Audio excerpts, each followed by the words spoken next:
artists. Our seventh and last element of art we're going to take a look at is form.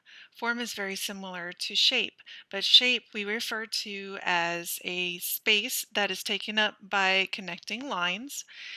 And normally a shape is two-dimensional on your paper. If when we talk about form, we're adding the third dimension and we're talking about something like a sculpture that can be seen from many different angles all the way around. Um, you can represent form in your artwork by using certain techniques and values to create a three-dimensional image on your paper. We're going to be doing something similar to this. You can choose whatever image, whatever sculpture you want to carve. We are carving this out of a bar of soap. It's important that you use a brand new bar of soap, not one that has been used in the shower many times. Use a brand new bar of soap, but don't fret because you can use all the pieces that you cut away from here. I actually was able to compress them together and create a new bar. So after you turn in your assignment, if you need a bar of soap, you can use your sculpture if you don't want to keep it. And you also can use the shavings by mashing them into a new ball, adding a few drops of water. But we'll talk about that in a little bit. I do recommend drawing out your idea ahead of time because once you start cutting, you are not going to be able to add things back in or change your mind. So come up with your design before you start cutting.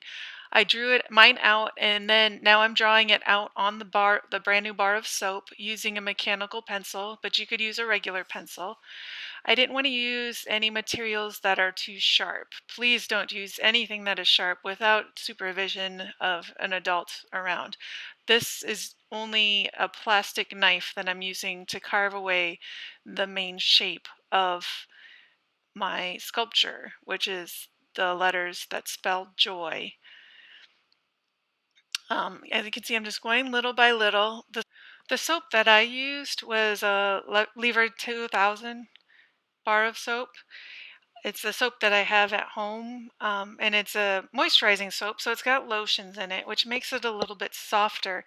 And it actually was very easy to cut away and very forgiving too. So I was, and it stayed pretty strong. In the past, I've always used like an ivory soap bar, which tends to be a little bit drier and a little bit more brittle. I wouldn't recommend gel bars unless that's all you have. You know, the kind of soap that's kind of almost transparent or see-through. Sure, those glycerin bars may have a unique appearance after you're finished. I'm just not sure how they'll handle while you're trimming away. I didn't know until after I did the video that a lot of my carving was done off camera, but once I get into the details, you will be able to see a little bit better how I smoothed things out and trimmed, just finishing up. I'm just cutting away the main big chunks. So there are two different techniques to making sculptures. One is an additive technique, which would be like if you're building something with clay and you add pieces of clay together to make a bigger piece. This is a subtractive method, which means we started with a bar of soap and we're subtracting away the parts that we don't want to be part of our sculpture. I've heard it said from professional sculptors who make giant sculptures out of, say, marble or other stones, that when they see a stone, they know that that the sculpture they're going to carve out is already in that stone, and all they are doing is cutting away to reveal that finished product, which is kind of neat to think about while you're doing this. That image that you drew down that you want is already in that piece of soap, and you're just taking away the excess pieces to reveal your sculpture that you're going to end up with. when you're doing this, since it's your most of you is probably your first time carving something like this, I would start with something fairly simple. Don't try to um, make this incredible sculpture with all this fine detail in it. It'll probably just end up frustrating you more.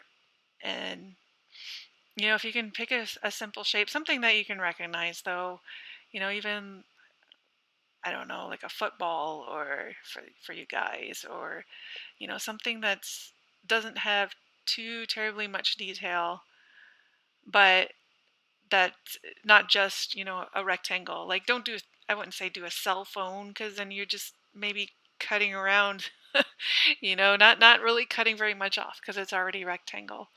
Try to come up with something that has a little bit of form to it. There, I'm using that word form. And then you can add a few details to reveal what it was. I think one of the first things that I carved, I know I did a carving of a um, out of plaster. I don't remember if it was high school or college, but I carved out like a lizard out of that. Just a simple lizard made out of shapes, not a realistic looking lizard by any means. So you can see how my joy is coming together. And what I'm using right there, it's I don't is a scratching tool. Um, my daughter likes to get those little papers that have the black that you scratch away, and then there's color underneath that's revealed. This is a tool from that, very similar to a kebab skewer. So if you have like a kebab skewer or something, you can use that. Just anything that has a little point to it. If you've got a mechanical pencil, that would probably work.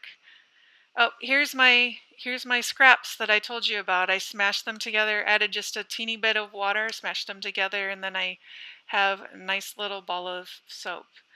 So, like I mentioned, form means that you can see it from all angles. So here is my joy from the front and from the back. I hope you have a really good time making your soap sculpture.